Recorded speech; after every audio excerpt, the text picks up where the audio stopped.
Esse é mais um programa Anatomia do Poder, que vai ao ar dos brasileiros de todos os estados do Brasil, ouvindo aqueles que detêm o poder, ex-presidentes da República, senadores, ministros da Suprema Corte, deputados, jogadores de futebol, inclusive, reitores de universidade, sacerdotes, pastores, enfim, aqueles que têm uma influência na busca de melhorar o nosso país.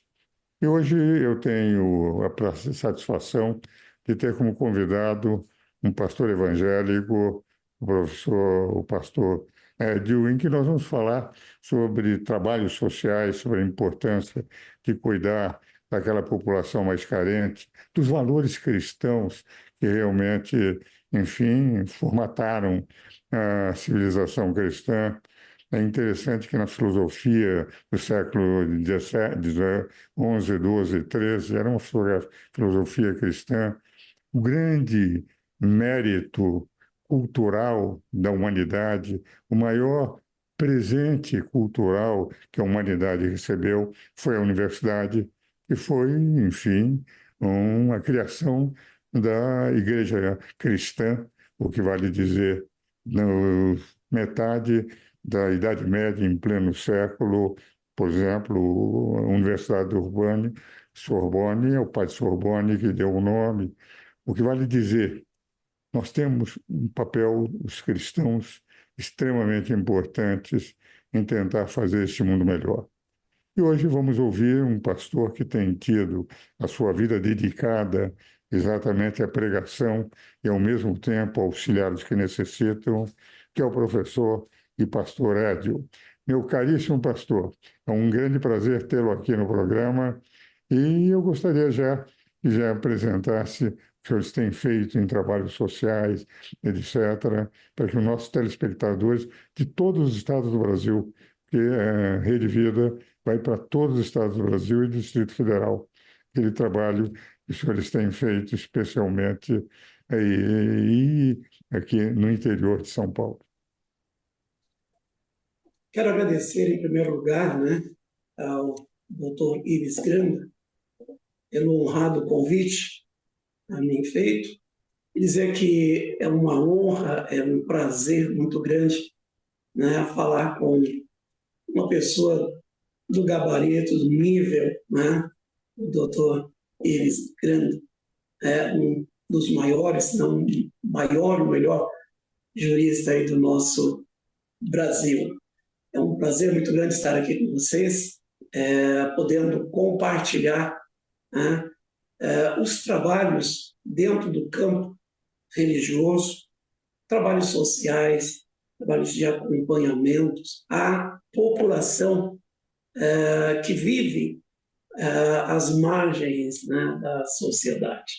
Então, eu acredito que teremos aqui momentos agradáveis e assuntos de suma importância para ser comentado, compartilhado aí com toda a população brasileira. Doutor Ives, muito obrigado pelo convite e reforço mais uma vez, é um grande prazer estar aqui com o senhor nesta tarde. Olha, pastor, eu tenho sempre ouvido referências muito agradáveis sobre o amigo, principalmente da Sandra, que trabalha conosco, e sei perfeitamente de um trabalho admirável que tem feito. No momento, nós vivemos no Brasil enfim, perda de valores cristãos e uma luta para que a juventude perceba que, enfim, no momento que tiram Deus da sua vida, de certa forma, eles passam a viver uma ilusão, como de um drogado, que tem aquelas euforias e depois tem as depressões, e não percebem que todos nós estamos aqui de passagem. E essa luta por valores fundamentais, o valor de família, o valor de sociedade, o valor da convivência, o valor de auxiliar os mais necessitados, eu sei que o senhor tem atuado intensamente e eu gostaria que o senhor falasse um pouquinho sobre isso para os nossos telespectadores. Ok. Realmente vivemos em uma sociedade que os valores estão se perdendo, ou então os valores estão sendo invertidos. O que era, entre aspas, né, pecado, errado, parece que deixou de ser, né?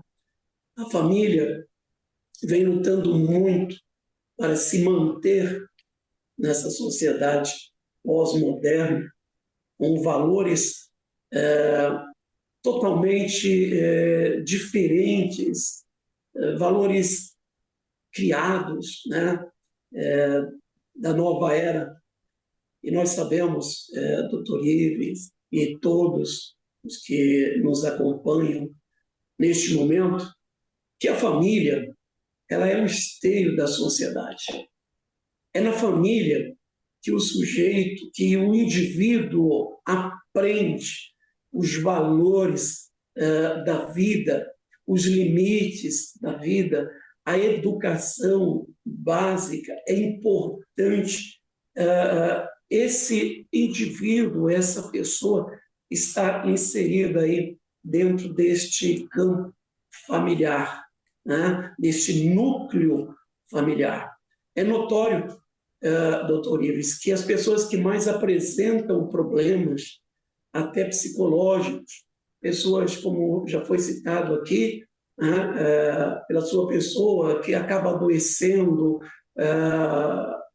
com transtornos de depressão, outros acabam indo para o caminho das drogas, das substâncias psicoativas.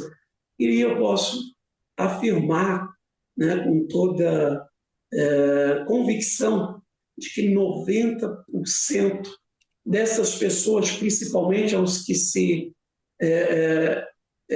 perdem nos caminhos das drogas, são pessoas que não têm uma família estruturada, são crianças que cresceram em um lar onde a ausência do pai ou a ausência da mãe, criança que cresceu em um lar totalmente desestruturado, desorganizado, e esta criança tende a se tornar um adulto problemático para si mesmo e até para a sociedade.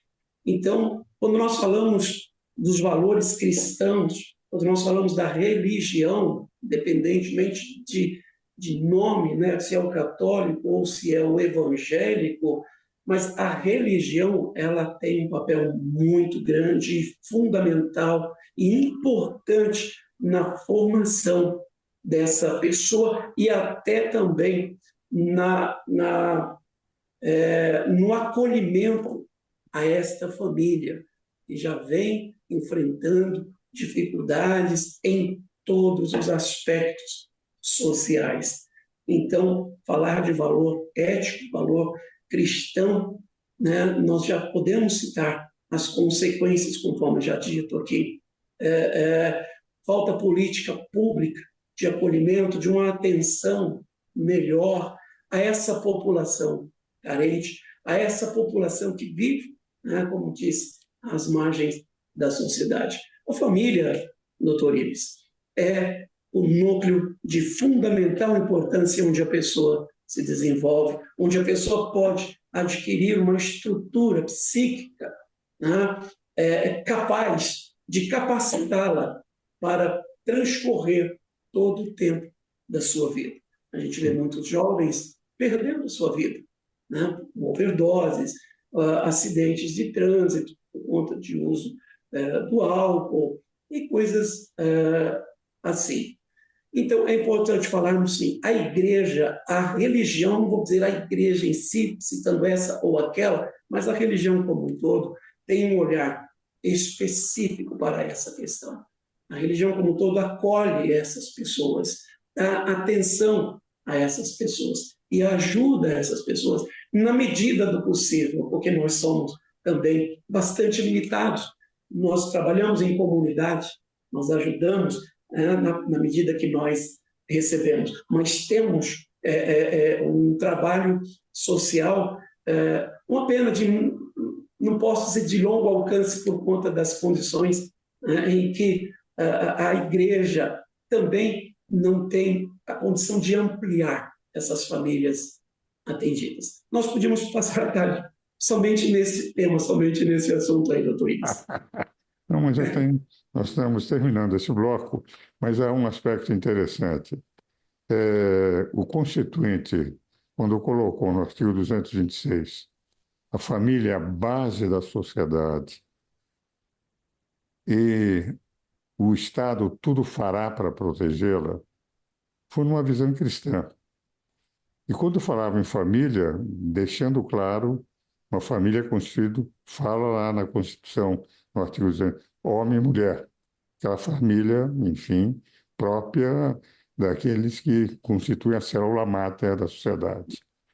Eu creio que essa valorização que nós, as religiões cristãs, temos sempre lutado para valorizar a família, porque uma família bem constituída auxilia muito a educação dos filhos e afasta os filhos das drogas, enfim, das visões incorretas do mundo. Eu tenho a impressão que todo o papel. Minha filha foi secretária nacional da família, o presidente Lula eliminou a secretaria. É uma secretaria extremamente importante. Então, é isso que o senhor colocou, eu considero fundamental.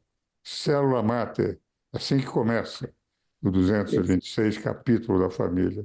É a célula e o Estado tudo fará para protegê-la. Vamos agora aos nossos comerciais, depois vamos continuar conversando, pastor.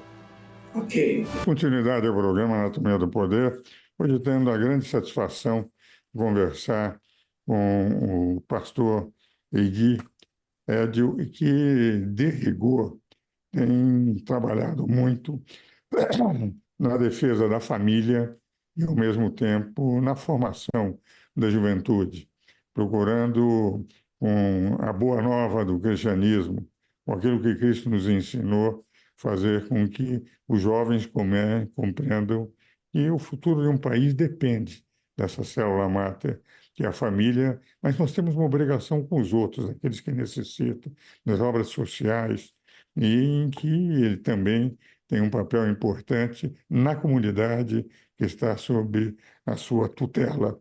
Como eu faço em todo o programa, pastor, eu lhe ofereço um livro. Esse livro chama-se Reflexões sobre a Vida. São 1052 pensamentos, nada de novo, mas apenas apresentados no meu estilo de como é que nós podemos navegar por essa transitoriedade da vida até Deus nos chamar, enfim, não sendo cidadãos inúteis. Podemos não ser úteis, eu nem me considero nunca um cidadão útil, mas tenho convicção pela minha luta, com as quedas, levantar, lutar, porque todos nós, enfim, não somos perfeitos e temos que enfrentar, mas não desistir nunca. Santa Teresa de Calcutá dizia que santo é o pecador que não desistiu. E realmente é uma frase de Santa Teresa Maria de Calcutá importante. E nós temos que lutar sempre contra os nossos defeitos e auxiliar os outros a lutarem contra os seus e procurar fazer um mundo melhor. Então, ele manda o livro, são pensamentos sobre reflexões sobre a vida, e aproveitando já a dica, eu já lhe passo a palavra para falar sobre o trabalho que o senhor tem feito com o próximo, no sentido de tornar o mundo melhor. Ok, ok. Agradeço aí o livro, tá? Vai ser muito útil, com certeza. Vou ler, com certeza. Bom, muito bem. O trabalho e a responsabilidade da igreja como um todo, né? Nós sabemos que é importante esse papel social da igreja, o alcance àquelas pessoas mais carentes, àquelas pessoas que mais sofrem. Doutor Ives e todo cristão, todo bom cristão, sabem, né, pelo menos dos 2 primeiros mandamentos, né, de Deus, grande primeiro mandamento: amarás ao Senhor teu Deus de todas as suas forças, de todo o seu coração e de toda a sua alma, né? Esse mandamento liga o homem a Deus. Mas para que esta ligação não seja uma ligação unificada, única, somente. O segundo mandamento também traz a grande importância: amarás o seu próximo como a ti mesmo. E toda pessoa que está ligada a Deus, ela deve, né, estar ligada também ao seu próximo, no sentido de ajudar. Sendo o próximo a imagem de Deus, eu ou o ser humano em geral, sendo nós a imagem de Deus, precisamos e temos até como dívida, né, estender a mão e ajudar o nosso próximo. De nada adianta, doutor Ives, ficarmos dentro das quatro paredes da igreja, falando de Deus, falando bonito, com belos e lindos sermões, enquanto a periferia tem pessoas morrendo de fome lá, os viadutos têm muitos moradores, pessoas em situações de rua lá, e muitas vezes até um vizinho de alguém, né, que vem à igreja está com problema, está com dificuldades.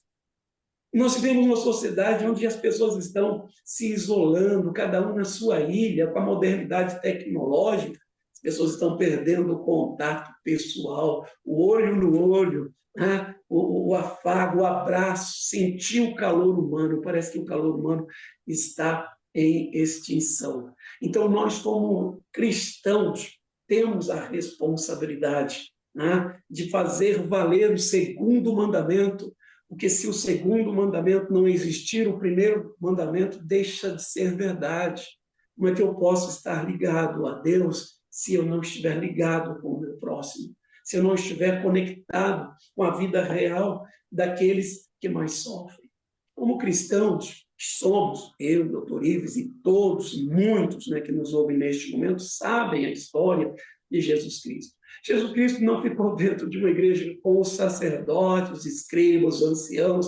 Jesus Cristo estava lá no meio das pessoas marginalizadas. Ele estava lá no meio das pessoas desprezadas pela sociedade. E é ali que ele construiu o seu ministério e deixou-nos um legado para que nós também, como igreja, independentemente de religião, de nomes, vá até onde essas pessoas estão, já que o Estado tem uma extrema dificuldade e falha muito na política pública em relação a essa população. E a igreja tem este papel e acaba contribuindo, de certa maneira, com o Estado, porque acolhe, porque divide aquilo que tem, o pouco que tem. Então, é muito importante. Nós temos nossos trabalhos sociais, em nossa igreja em todo o Brasil, nós temos nosso trabalho social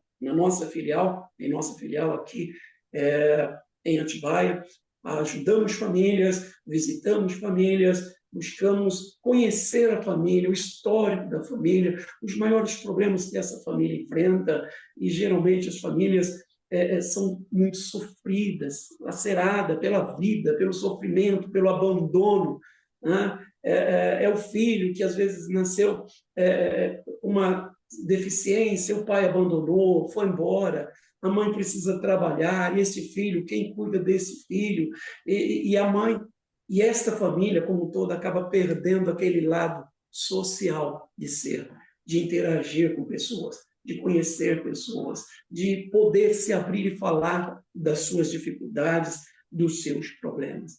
É papel nosso, sim, é o papel da igreja, assim como um todo. Quando falo igreja, falo no âmbito geral, né? Trabalhar e lutar e se esforçar para que as pessoas sejam, lutem, se esforcem para ser pessoas melhores. O ser humano tem condição de ser melhor, pode evoluir, mas precisa, claro, de um acolhimento, precisa de uma escuta, precisa de alguém que doe o tempo para ele. O doutor Ives sabe, hoje não tem mais tempo. A própria família, dentro do mesmo espaço, não tem diálogo, não olha, se comunicam, às vezes, pelo aparelho. Então, nós estamos perdendo muito dos valores éticos, cristãos e pessoais. Eu entendo, pastor, e nós estamos perdendo, mas eu sempre fui um otimista.